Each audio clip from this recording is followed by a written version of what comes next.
negara. Seiring dengan perubahan zaman, bahan digital kini mainkan peranan penting dalam pendidikan di negara kita. Assalamualaikum, cikgu. Boleh kita saya masuk? Terima kasih. Jadi kita buat susun rancangan lengkap. Okey, teruskan. Siapa yang nak jawab bagi soalan seterusnya ni? Tangan. Siti Aisyah. Belum banyak enggak kan.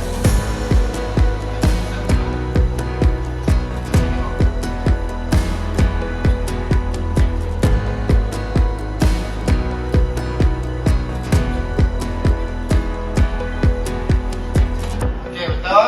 Beri tepukan kepada Aisyah.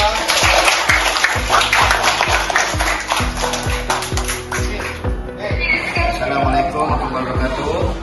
Okay, terima kasih yang boleh dapat masuk buku cikgu tentang pelajaran kita pada hari ini.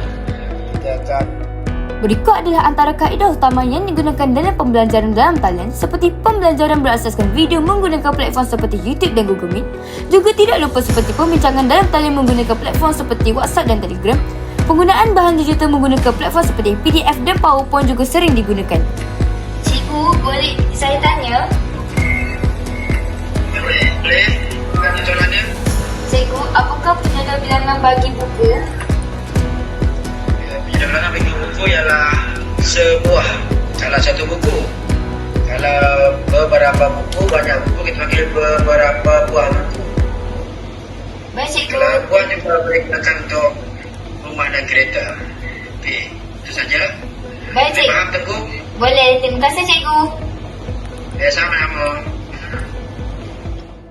Mustafa telah dinaikkan pangkat baru-baru ini atas perkhidmatannya yang cemerlang pada tahun ini.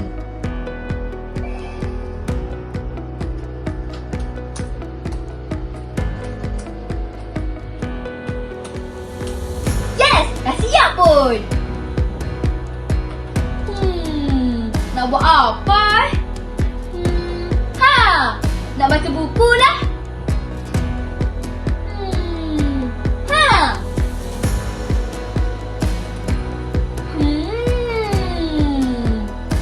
Dengan adanya bahan dan aplikasi digital, pembelajaran menjadi lebih mudah. Contohnya, saya sudah membaca sebuah buku yang bertajuk 25 Rasul Pembawa Rahmat. Dengan dapat akses kepada portal Delima, saya juga dapat akses kepada aplikasi AIS untuk merekod bacaan saya. Bahan digital juga turut membantu dalam pembangunan kemahiran abad ke-21. Kemahiran seperti berfikir secara kritis, berkomunikasi dengan efektif dan bekerjasama dalam talian sangat penting dalam dunia pekerjaan masa depan. Di sekolah kami, aplikasi Scratch digunakan untuk pengefadan aplikasi baru. Murid-murid sangat seronok dapat mencabar minda dan bekerjasama secara erat dalam menghasilkan sebuah aplikasi digital. Dengan kemajuan teknologi, bahan digital kini jadi telah sama dalam pendidikan negara. Ia bukan sahaja mempermudahkan proses pembelajaran dan pengajaran, tetapi membuka peluang tanpa sepadan untuk pelajar dan guru berkembang.